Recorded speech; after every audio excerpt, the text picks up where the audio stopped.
Hello guys, today I've got the Realme 16 Pro 5G and I'm going to show you how to fix fast charging not working in this device. The first thing that where I would search for the issue is the cable and charger for any damage and compatibility.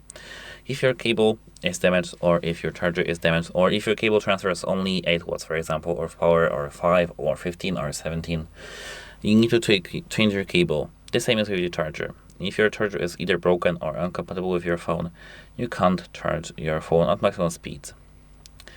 Apart from that, check your charging port just. If you have any debris, dust here, you need to clean it with some non-metallic tool. I'd recommend some brush. Apart from that, you need to check your phone with another fast charger or outlet, and actually that should be it. Goodbye and have a nice day.